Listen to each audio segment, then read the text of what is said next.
Okay, again, good afternoon. Today we will discuss a continuation of the relevant costing topic, no? Particularly on topics on accept or reject and continue or shut down. Based on the title given, no?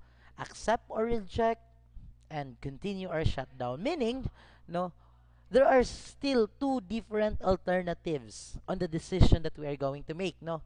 On the first, accept or reject. The accept alternative or reject na alternative. While on the second is whether to continue or shut down a particular segment. So there are two different alternatives pa rin, okay? Continue the operation or shut down the operation of a particular segment. Okay? Dito naman sa accept or reject, we are here on accepting the special order or rejecting the special order. No, these are two different alternatives which are very much common sometimes, no? Not totally common ha na in a day-to-day basis nangyayari in a business organization. What I'm trying to say is common, no? Okay? Na nangyayari if particularly no yung mga pa-promo, okay, or there are if you have mga suki na customers, they are asking no for special order at a special price. Okay? So, as as as business owner, no, you need to determine whether you need determine whether to accept the special order with a special price or reject the special order with a special price. While on the other hand naman yung continue or shutdown, this is common din on business organization, particularly this time of pandemic, no. Big, look, no, there are branches about the, for example, yung mga food franchise like Chowking, Jollibee. If you are going to observe, no, there were branches or branches of the said um food food establishment that were shut down. Okay, but before coming up with that decision, okay, I assume, no, I assume, no, that they were able to practice the concepts of relevant costing. But pero in reality, in most common cases, people no did not use the concepts of relevant costing. They just easily, okay, um they just easily, what we call this, they just easily select the alternatives where they feel na yun yung tama, even without thinking, no, the the effects, okay, based on the quantitative factors. Instead, they have their decision on a qualitative, okay, factors, no. Okay, so let's begin with accept or reject. Okay, the decision guide on accept or reject is simple. Okay, that is accept the order when additional revenue from special orders exceeds additional cost. Okay, ibig sabihin lang po nun, no, if you believe that there will be additional income on the part of the company in spite and despite of additional cost, okay, on the special order, kasi we can, no, business establishments, okay, accepting special orders will also provide or will also incur additional cost. Remember, this order is very much special, okay? Maybe there are costs to be incurred, okay? Um, incurred na outside from the regular product, no? Okay, provided that the regular market will not be affected. That is the provision, no? That is the provision that we need to consider, no? Okay, provided that the regular market will not be affected. And the decision guide also provided us that in most common cases or in most cases, fixed costs are irrelevant. Okay? This is ito si inulit ko na naman to, no, last time that we discussed on making on decision on make or buy. We were able to observe that in most cases, fixed costs are irrelevant. Anong reason natin doon is that the fixed cost, whether you make you make the particular component or you buy the particular component, the fixed costs remain unchanged. It will never be affected, okay? Unless otherwise, that is the exception, unless otherwise there are qualifying statement that would differentiate the fixed cost from one alternative to another. So that is the decision guide that we have, no?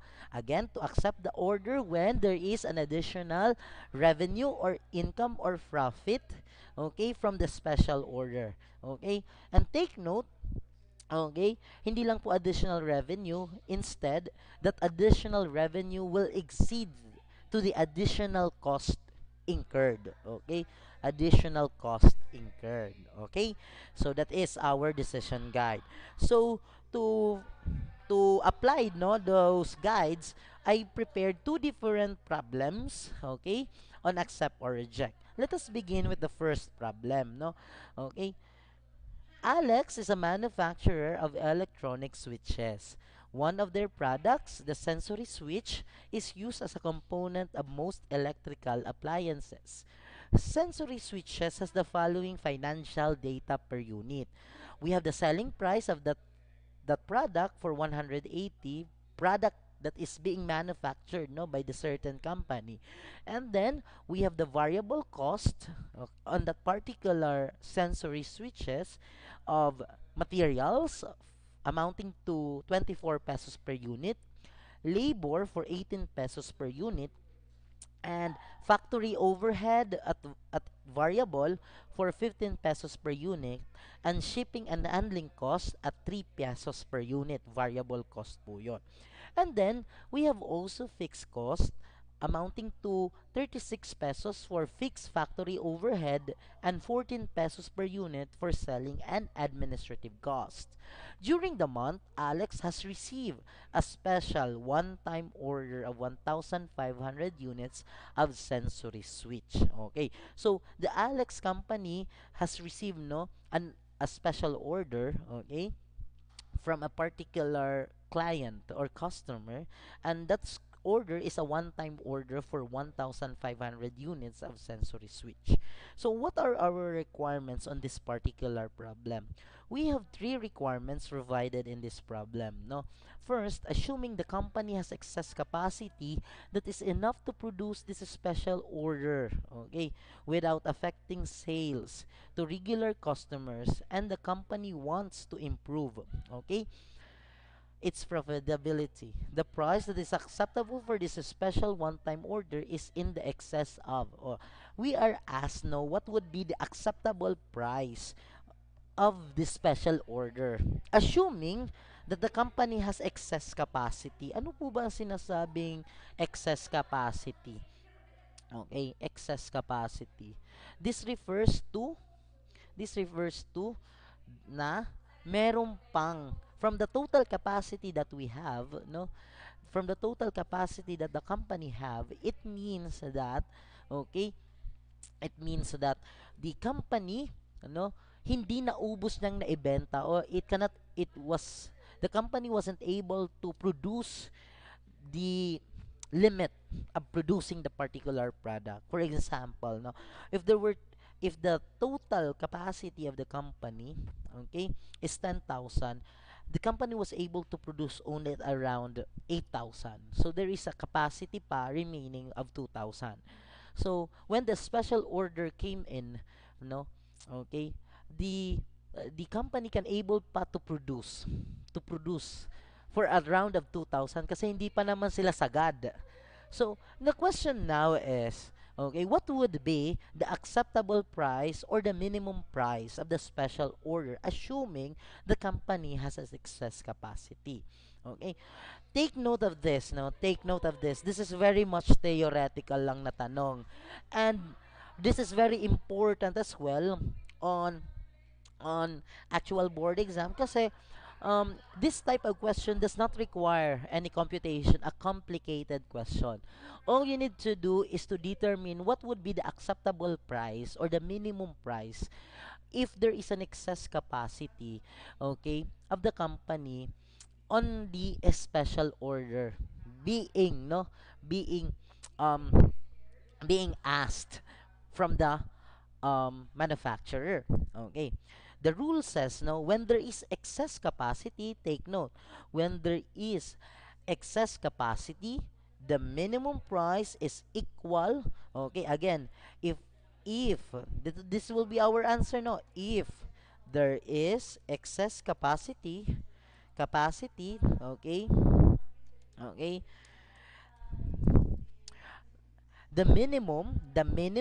again, the minimum or at least acceptable price at its minimum is equal to the relevant cost of the special order. So the minimum price, okay, okay, minimum price to accept the particular special order, no, ibig sabihin minimum price, this will be your minimum special price. So, ibig sabihin, hindi ka na pwedeng bumaba sa ganang presyo. It is because once you go below that minimum price, the tendency the company will incur losses. What we are targeting here is that na maiwasan po natin yung losses na mai-incur natin in case we accept the special order.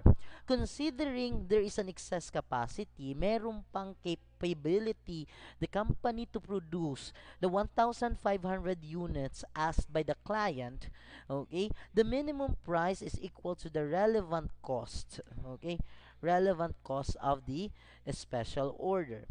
From this case, what are the relevant costs of accepting the special order?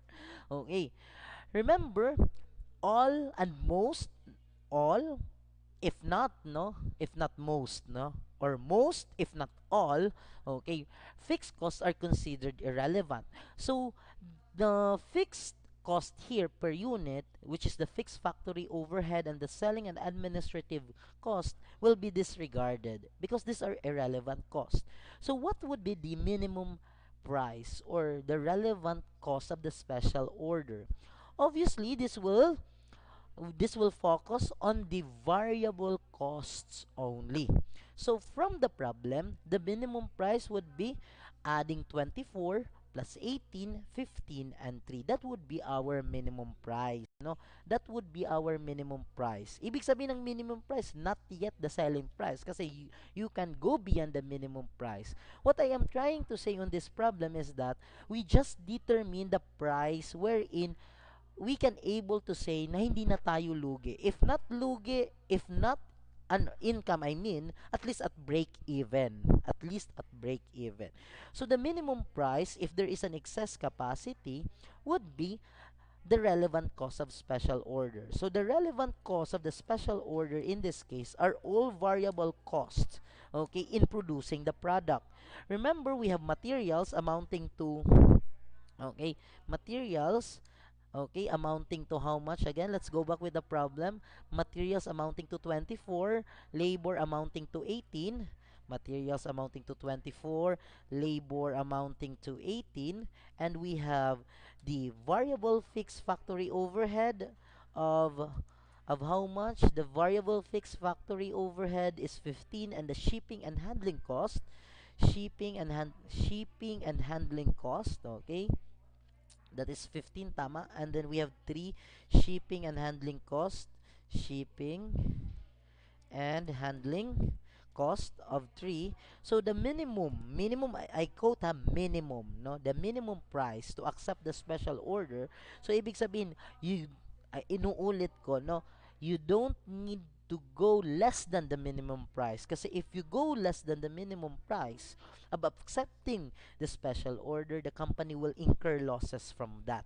Okay, okay, and that is a value of 60 pesos. Ganun lang po yun, no, natin sasagutin. Pero we will consider all relevant costs of a special order as the minimum price, assuming that the company has the excess capacity to manufacture the said special order. Take note, ha, the circumstance is at excess capacity. If it is at excess capacity, the minimum price will be equal to the relevant cost of a special order. Okay. Letter B. What is the requirement for letter B, no? Okay. At letter B, assume that Alex is operating at full capacity. Ano ibig sabihin at full capacity? Ibig sabihin nasagad na po ng company ang pag-produce. For example, the company can able to produce 10,000 units. Okay? However, when the special order came, no, when the special order came, company nagsabi siya, teka lang, no, sagad na po kami. Sagad na po. Ibig sabihin, the 10,000 special or the 10,000 regular order that we have, ubus na po. If we're going to accept that, it goes beyond to our normal operation because we will incur additional cost. Okay, additional cost for the relevant, I mean for the variable. At the same time, we may able to incur additional cost on others. Okay? Posible kasi umangat ang fixed cost kasi additional fixed cost will be provided. Okay? Assuming, no? Assuming. Okay? So, if it is at full capacity, pero in scenario, no, pag sinabi pong full capacity, sagad na po ang company on manufacturing a product. Ibig sabihin, nasagad niya na yung capability niya to produce the product. Okay. No. So if it and that it does not want to incur a loss from this order. The minimum acceptable price is okay if the company is at full capacity, if the company is if at full capacity, no? At full capacity, okay? What would be the minimum price or the minimum acceptable price, okay? The minimum acceptable price is equal to the the minimum price will be equal to the relevant cost of the of special order, okay? Order plus, take note, we need to consider any opportunity cost. Okay, again, opportunity cost. Okay, these are costs, these are income na parang sa pera na sana naging bato pa. Okay, that is an opportunity cost. That is an analogy for opportunity cost. So the minimum price, if it is already manufacturing at at its full capacity, will be relevant cost of the special order plus the opportunity cost. Take note, the relevant cost, okay, that we have, no, okay, is 60 pesos. We were able to compute that value using item letter A, no? So, the total relevant cost of the special order is 60. Yung kailangan na lang po natin hanapin is the opportunity cost for each unit. Okay? For each unit. Well, the opportunity cost refers to the revenue that may be lost on the part of the company. So the opportunity cost that I am referring here on this particular situation is the contribution margin. The fixed cost will not affect naman, no, whether you are at full capacity, go beyond the full capacity. The relevant cost, I mean the irrelevant cost or the fixed cost is stipulated in the problem is immaterial. Take note, the total fixed cost, whether you exceeds at your capacity, it will remain unchanged. So whether you accept or not accept the special order, no, it will not affect the company, no, even on both alternatives. Yung kailangan na lang po natin i-consider at full capacity is the opportunity cost. Okay? Bakit po natin i-consider na opportunity cost? Because we need to consider na dapat hindi po tayo gagastos po tayo ng what we call this um what we call this ng mga additional variable cost kasi go beyond na. And we need to consider that we need to add the expected revenue on each unit if it goes beyond at full capacity, no. And what is the expected revenue for each product, oh, which is very much variable, and that is the contribution margin. So what is the contribution margin? That is, remember, the selling price of the product is 180, and then the relevant cost for each product, if you're going to produce that, is 60, so that the opportunity cost na pwedeng mawala, okay, is 120.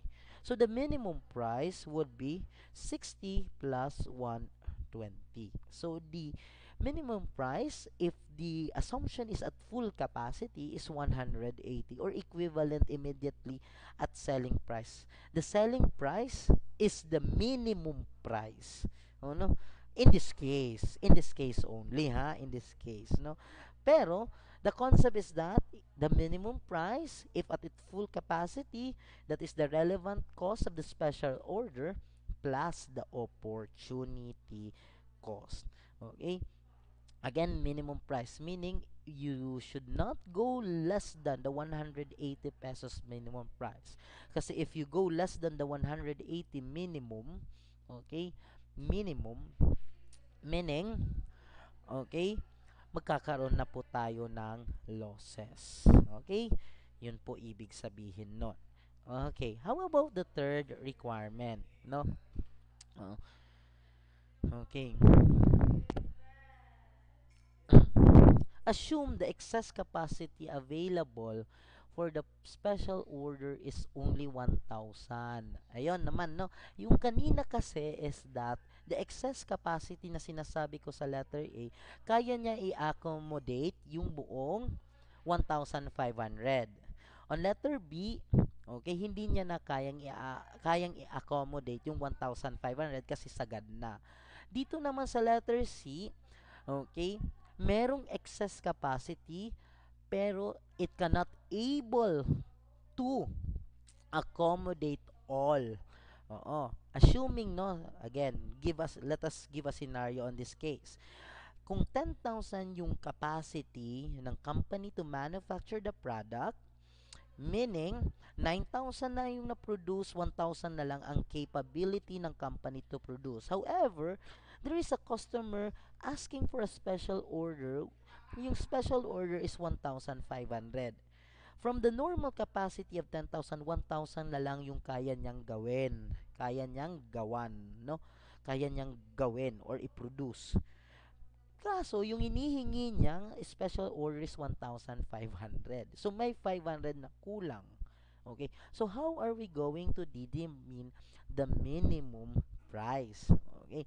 So, the minimum price, okay, the minimum price at that scenario, okay, is that, no, uh, at that scenario, ibig sabihin, no, at excess capacity, but the excess capacity is not sufficient to accept the special order. Yun po yung scenario in short, no? Okay. The minimum price is also the relevant cost, no? The relevant cost, okay? The minimum price, okay, will also consider the relevant cost of accepting the, okay, is equal to, okay, no? Okay, no, equal to the relevant cost of accepting the special order plus we need to consider the lost, okay, the lost from the foregone sales, okay, lost of the foregone sales, no, of the foregone. Parang opportunity cost pa rin siya, but we need to more qualify this, no, statement. Foregone sales, no? Okay? So, how are we going to, okay, ano nangyari dito? Okay? We, no, plus loss of the foregone sales, or in short, that is still the opportunity cost, that's still the opportunity cost. However, we will change our treatment, okay, no, the treatment will be, okay, again, the minimum price is equivalent to the special cost, the relevant cost of the special order plus loss of the foregone sales, or the opportunity cost in short. Okay, so how are we going to do that? So we have the relevant cost, okay, na na-compute pa rin natin at 60. Ngayon, hindi po natin pwede gamitin yung opportunity cost na ginamit natin kanina. Okay, at 120. Why? Because itong 120, this refers already at full capacity. 120 pesos talaga yung mawawala on every product. On every product. Ito naman ngayon, yung 1,000 kaya nang ipasok sa 10,000 na capacity pero yung 500 hindi. Oo, no? Going back with my example, 10,000, yung kaya niyang capacity, 9,000 nagawa, 1,000 na lang yung capability ng company to produce, kaso dumating itong 1,500 na special order, si 1,000, yung 1,000 from the 1,500 special order, pwede pa niyang ipasok from the 1,500, from the 10,000, pero yung 500 hindi na. So how are we going to compute for for the opportunity cost in this case? So the opportunity cost, if this would be the case, would be okay, no?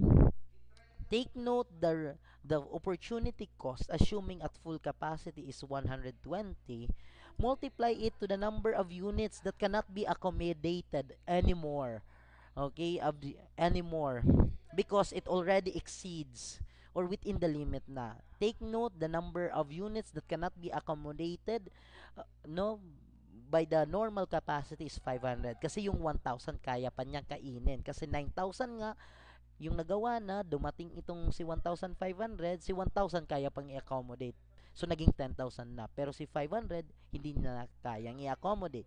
So, 120 times 500 units that cannot be accommodated anymore at its normal capacity, okay, the product of which must be divided. Ibig sabihin, that opportunity cost na 120 multiplied by 500 must be distributed to the total number of special order asked. Take note, the total number of special order asked is 1,500 units. So, magkano po yung value nun? That would be 120 times 500 divided by, okay, 120 times 500 divide by 1,500 units. So it means that the opportunity cost or the lost, okay, of the foregone sale is 40 pesos. So the minimum price that is very much acceptable if this will be the scenario, okay, is 40 is 100 pesos. Okay, take note, these are three different circumstances. Okay, una, if there is at excess capacity. Ikadalawa, it at full capacity. Yung pangalawa, okay, not totally at full capacity but it cannot able to accept all the special order being asked by a particular client.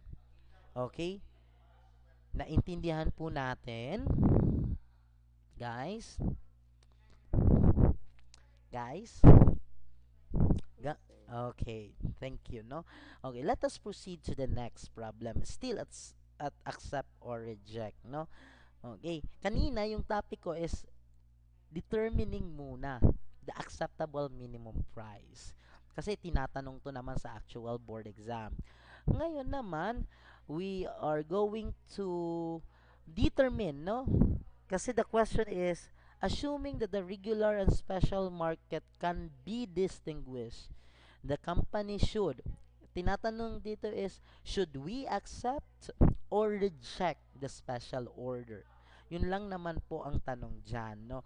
Should we accept, okay, the special order? Okay, so before we can answer that requirement, let us read the problem, no? Let us read the problem. Okay, so that we can um gather, no, important circumstances that is very much helpful in identifying the answer for that question. The question of whether to accept the special order or rejecting the special order. Okay, sige. Let me read you the problem. Sunday Corporation produces a product that is sold for 80 pesos each. It uses an absorption costing system, no? I assume alam nyo kung ano yung absorption costing system considering that this topic is already tackled in your strategic cost management 1. The plant capacity is 700 units per year. So that is the plant capacity. Ibig sabihin, that is the limit of the company to produce. Okay. the particular product, it can only produce at 700,000 units. Okay, take note of that, ha? But its normal capacity is only 500,000 units. Okay, no, 700,000 units sagad yon, pero at its normal range, it is at 500,000 units. Cost per unit at normal volume, meaning the cost per unit at its normal capacity are as follows. The materials will be 20 pesos per unit. The labor will be at 10 pesos per unit. The variable factory overhead is 24 pesos per unit. And then the selling and administrative cost is 15 pesos per unit. Excuse me. Annual fixed cost. Oh, these are fixed costs, no? These are fixed costs. 5 million for the factory overhead, and selling and administrative cost is 3 million. Okay, take note of those amounts, no? And take note the capacity. At normal capacity, 500, but if you go beyond the normal capacity, pwede pang acceptable at its maximum level for 700,000 units. During the month, a customer has offered to buy 80,000 units at 60 pesos per unit. No, there is an offering, no, coming from a customer that they want to buy 80,000 unit at a special price. I presume at a special price at 60 pesos per unit. Per the customer's specifications, the products will not be packed individually. Okay, so it will not be packed individually. Instead, they will be packaged in large cartons to be picked up by the customer using its own truck. Okay, at least nakatipid ka doon, no? Instead of packing it individually, ipapak mo na lang daw siya ng buo, and then the delivery of that product, no, will be another savings. Okay, kasi the buyer will personally pick up those special order. Thus, variable selling and administrative cost will be reduced by one-third. Ayon. Importante tuloy itong statement na to. The variable selling and administrative cost will be reduced by one-third. So, if we're going to accept the order at 80,000 at a selling price of 60, the variable factory overhead, okay? I mean the variable selling and administrative cost will be um will be reduced by one-third. No additional fixed cost will be incurred for this order. Okay. So, are we going to accept or reject the special order? Yun po ang kailangan natin mahana. If we are going to accept or reject the special order. So, una, we need to consider the special price of the said unit. Okay, take note the special price is 60 per unit. Okay, that is 60 per unit. Then we need to consider all variable costs because all variable costs in most certain cases are considered relevant. Okay, so whether you accept, no, or once you accept, once you accept the special order, you will incur a material, okay, amounting to how much per unit, magkano daw yung material per unit, that would be 20 pesos per unit. That would be 20 pesos per unit. Okay. And then, we have a labor amounting to, magkano yung labor ulit? The variable cost for labor is amounting to 10 pesos per unit. Okay. Sige. That would be 10. 10 pesos. Okay. How about the variable fixed factory overhead? Magkano kaya ang ilalagay natin dyan? Okay. Ha? 24. Um, let's take note again, no, on the statements above. Okay? 24 nga ba? Okay? Maybe we can say initially it is at 24. However, we need to consider some points, no? Okay? On the said problem. Okay? Ano kaya ang posibleng makaapekto sa factory overhead at 24? Guys, ano kaya ang pwedeng makaapekto sa 24 na yan. Ha. Okay. Remember, the annual fixed cost is 5,000. Okay. Oh, I mean 5 million pesos. Okay? 5 million. Do do the 24 pesos ba, yung buong 24 pesos ba, variable talaga on the special order? Kasi baka yung 24, pag mag-accept ka ng special order, it will change.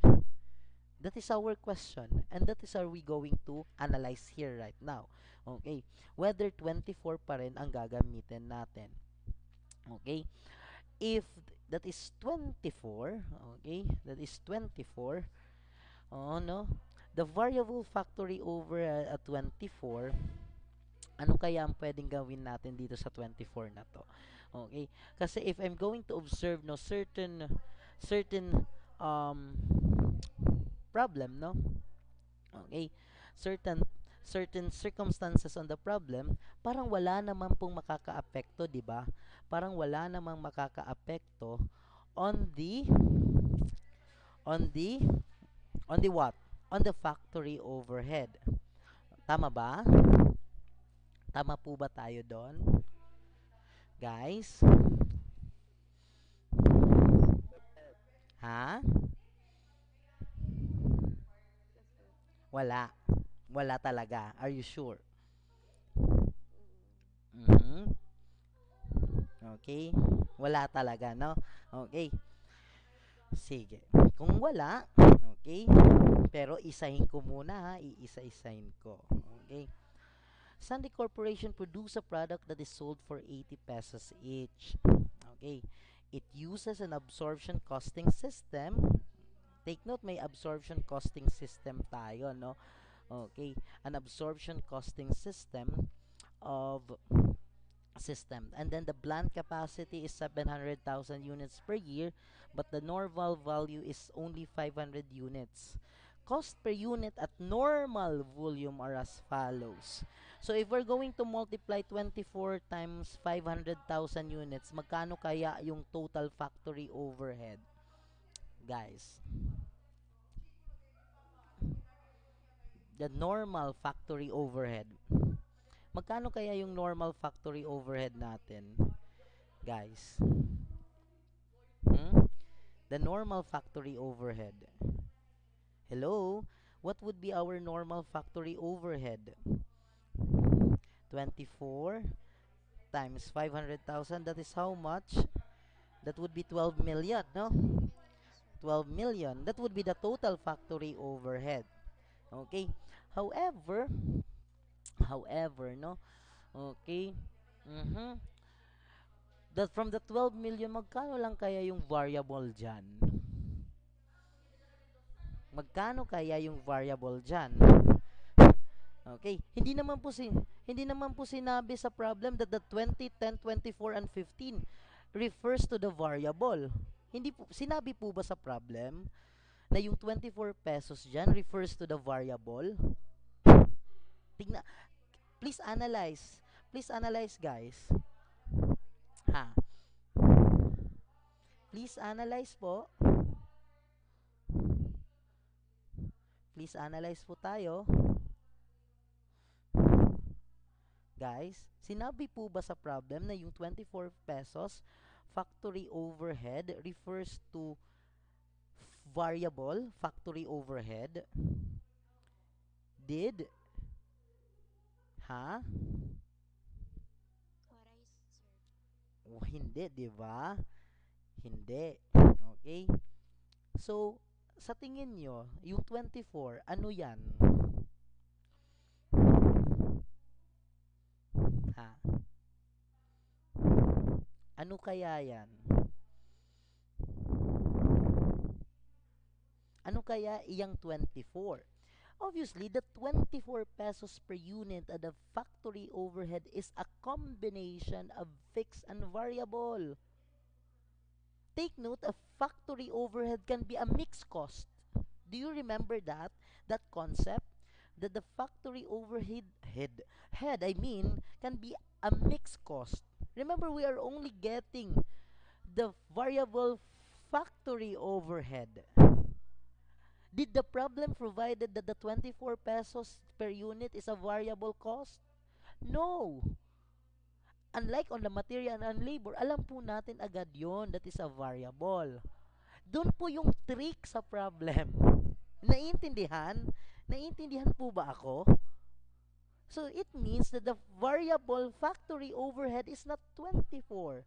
So magkano kaya yon? So we need to compute. If the 24 is based on the normal capacity, we need to multiply 24 from 500,000, which is the normal capacity.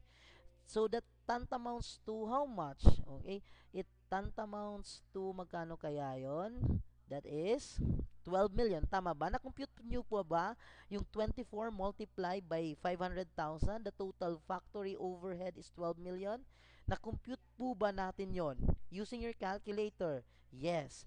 But the 12 million is a mixed cost. It is a combination of a variable cost and a fixed cost. So we need to remove the fixed cost from the 12 million. What is the total fixed cost of the 12 million? Binigay din sa problem, which is 5 million pesos.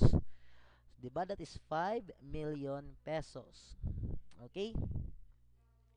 So that is the total variable cost only of factory overhead amounts to 7 million. Can we now able to determine the variable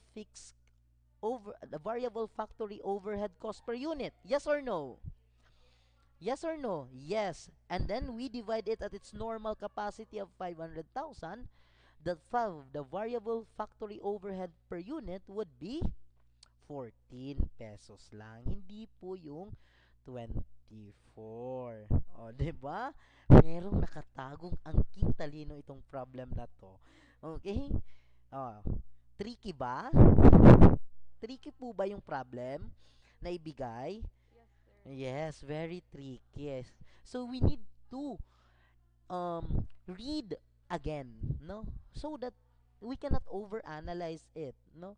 Actually, na-overanalyze natin yon kasi we assume that the 24 pesos factory overhead is a variable cost because the presentation of the problem was in a per unit basis. However, remember the factory overhead can be a mixed cost. Take note of that. Okay. Sige.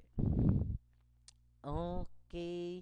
So how about the selling and administrative cost? Sige nga. The selling and administrative cost provided in the problem as provided. Sabi dyan that is 15,000 per unit. Do you consider that the selling and administrative cost is a variable? No, same din po siya sa factory overhead na meron po tayo. So, we need to multiply the 15 pesos. Okay, multiply po natin. Okay, that would be 15 pesos multiply at the normal capacity of 500,000. Then, we need to deduct the total value of the selling and administrative cost amounting to how much? That is 3 million, tama? Okay? And then, divide it to the normal capacity of 500 so that we can able to determine the value of the variable selling and administrative. Is that correct na 9 pesos yung gagamitin? Is that correct na gagamitin yung 9 pesos? No, no, hindi po pwedeng gamitin yung 9 pesos kasi meron po tayong sinasabi dito, ito pong statement na to, that the variable selling and administrative cost will be reduced by 1/3. So, hindi po yung buong 9 pesos ang magiging selling and administrative cost for the special order. Instead, 2/3 lang. Kasi yung 1/3 nun will be disregarded. So, the value is 6. Okay. So, what would be the unit contribution margin on the said special order? That would be 60 minus 20 minus 10 minus 14 minus 6, that would be 10 pesos. So, in this case pa lang, no, the contribution margin is already at its positive level. Pwede na po nating sabihin, we will accept the special order considering that we will earn 10 pesos per unit from the special order. Ang tanong, magkano yung total value nun? So remember, the special order being asked is 80,000 units. So 10,000, 10 pesos per unit na contribution margin from the special order.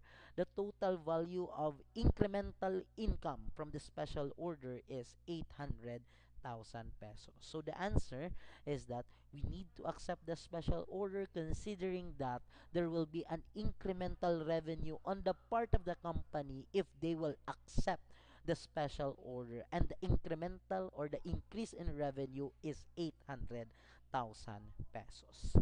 Naintindihan po ba, guys? Yes, sir.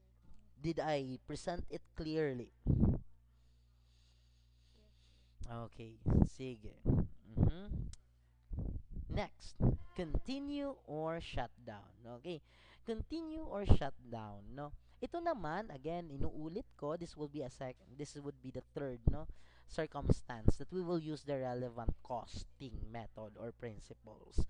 The continue or shut down.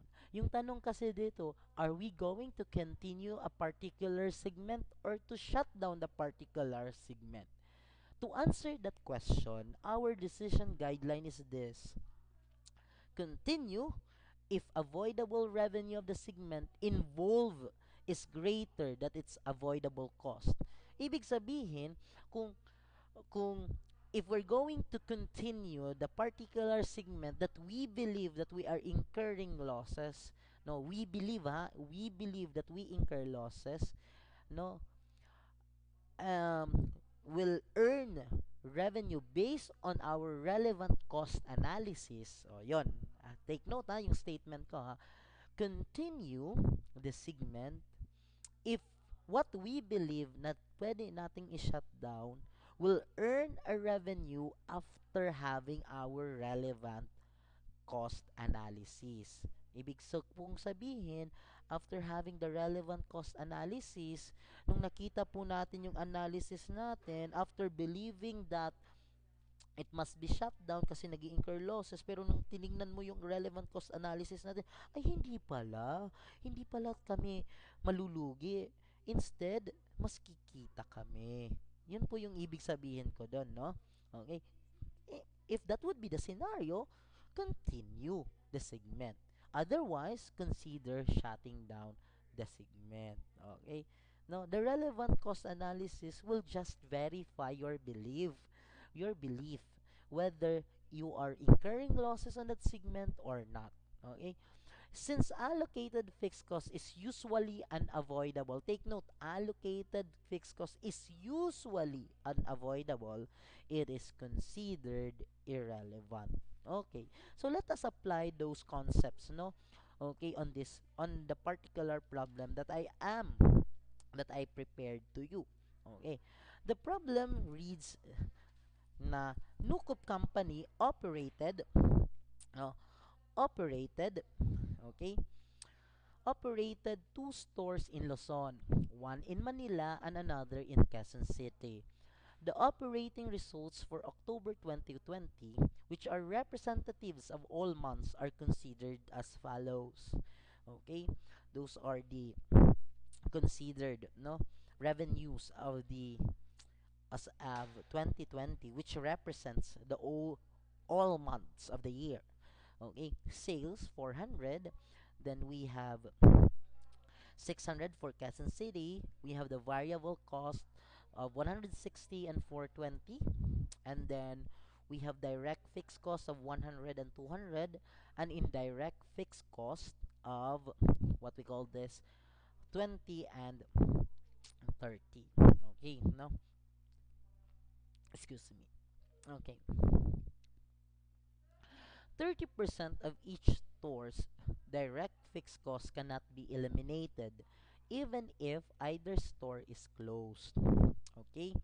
If the QC store is closed, that's the requirement letter B. If the QC, oh no, it's the additional information for letter B. If the QC store is closed, the Manila store sales would decrease by 20%. However, however, closing the Manila store would not affect the Quezon City store. So, ayun na, tignan po natin yung mga circumstances or facts provided in the problem. The first requirement by the problem is if the objective is to maximize the company profit, which store to be closed? Is closing the QC store appropriate? No?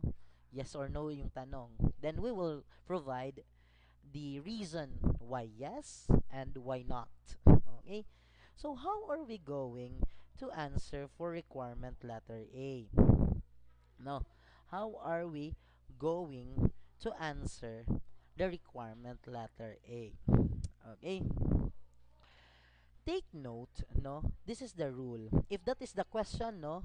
If that is the question, if the objective is to maximize to company's profit, which store to be closed? The rule, this is the rule, guys, no? This will be the rule. Okay? And I want you to remember this rule. If a business segment has a positive contribution margin, okay, contribution margin or contribution to the total profit, okay, no, that segment is not subject to closing, no, ibig sabihin it should not be closed. Okay. So, if the segment will provide a negative contribution, ibig sabihin, the contribution margin, in most scenario, or the segment operating income or profit tends to be negative, I think it is more necessary for us to close that store. If based on our analysis, the store will provide no a positive segment, take note, segment ha, not the total, the segment lang, no, the segment operating income or profit a positive, no, ay we should not close that segment. Okay, yun po yung ibig sabihin ko doon. Okay. Sige, let us answer, no? Okay. For Manila, okay, and then for Quezon City. We have Manila and Quezon City stores. Tinatanong, kung gusto mo makaangat ng mataas na profit, ano kaya mas magandang isara? Okay. The rule is that if a business segment has a positive contribution to the total profit, it should not be closed. Yun lang naman yung gustong sabihin. Kung nakita mong positive yung contribution ng store na to or segment na to the total profit, don't close it kasi nakakadagdag siya. Okay, yun po ibig sabihin. Pero pag naging negative yan, makakabawas yan from the total profit that we have. Yun lang po ibig sabihin nun. Okay, we have Quezon City. Okay. So, una, hanapin po natin what would be the avoidable revenue. Sinasabi po nating avoidable revenue kasi if we're going to close Manila, we will we can avoid this revenue. So, if we're going to close Manila, wala pong revenue na 400,000 at if we close Quezon City, wala pong revenue na 600,000. Yun po ibig sabihin nun. And then, we need to deduct the avoidable cost. If we're going to close Manila, we can avoid, no? We can avoid the incurrence of the following costs. Okay? Okay, we're going to avoid the incurrence of the following cost. Una, yung mga variable cost natin. Okay, what are the total variable cost under Manila? Under Manila, we have 160 and under Quezon City, we have 420. Okay, 160, okay, and 420. Okay, no? The next thing that we need to consider is yung mga direct fixed cost. These are fixed costs directly provided by the main office. So, yun po ibig sabihin no? Direct fixed cost. Take note, we have a statement related to this direct fixed cost, no? Sabi sa problem, 30% of each direct fixed cost cannot be eliminated even if either store is closed. So if it cannot be eliminated whether Manila or Quezon City is closed, it will remain as is. So ang pwedeng ma-eliminate, ang pwedeng natin pong ma-avoid na cost is only 70% of the direct fixed cost. Okay? Direct fixed cost. Okay? Or that would be how much is the 70%? Magkano po ba ang direct fixed cost from Manila? That is 100. So 70% of the 100,000 cannot be avoided. Okay? Cannot be avoided. That would be 70%. Pwede po pa rin natin, okay? I mean, can be avoided. Hindi po cannot be avoided. Can be avoided. That is 70,000 pesos. Okay? That is 70,000 pesos. And then, on Quezon City, sabi sa problem, we have how much? That is 200,000. So, that is 200,000. Okay?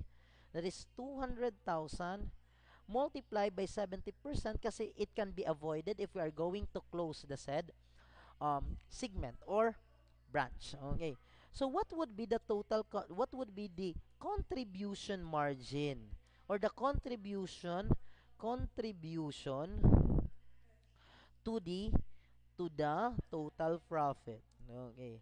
If it happened that Manila will have a negative contribution to the total profit, meaning we need to close Manila.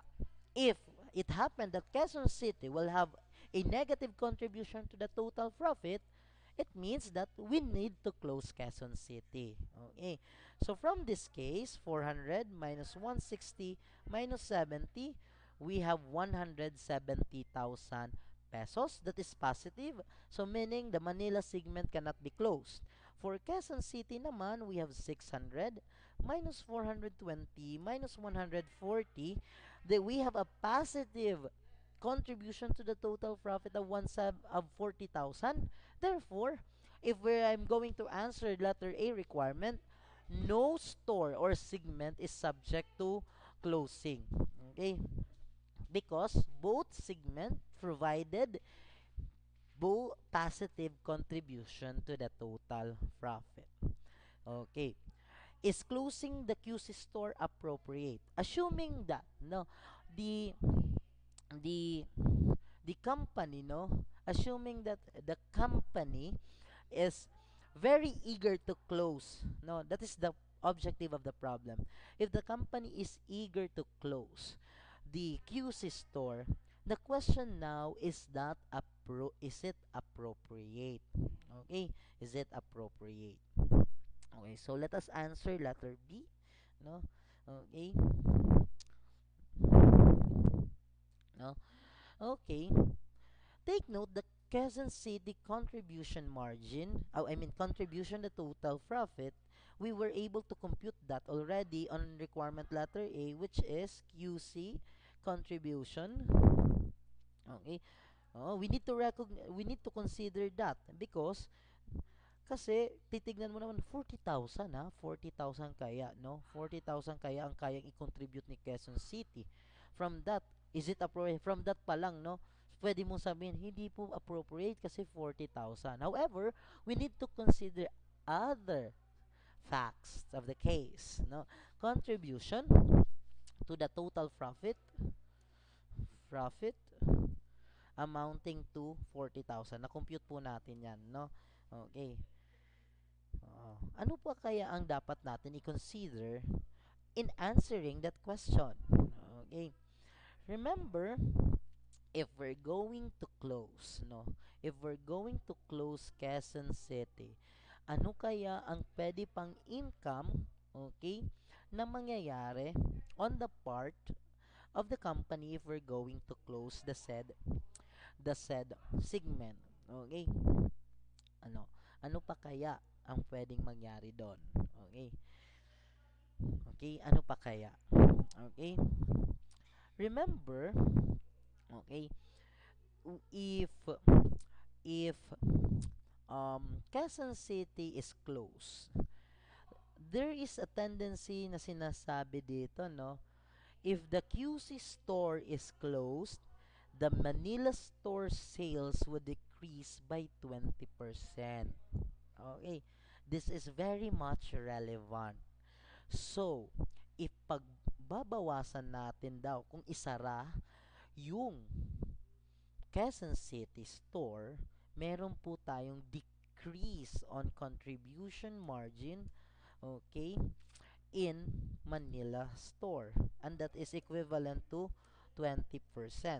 So, magkano kaya yung decrease na yon? Take note, if we are not going to close Quezon City, the total, um, the total the total contribution margin of the Manila store is 240. Paano po na-compute yung 240? That is 400. Doon po tayo sa taas. That is 400 minus 160. That is 240,000. Kaso 20% of which mawawala because there is a direct effect on the contribution margin once there is a decrease on sales. Kasi once there is a decrease on sales, there is a decrease on the variable cost. May direct effect then on the contribution margin. So that is 240 multiplied by 20%. So the possible decrease on the said item would be that is 240 multiplied by 20%. That is 48. So 40 plus 48, if we're going to close, no, if we're going to close the said segment, meron pong mawawala na 88,000 pesos na profit on the total profit.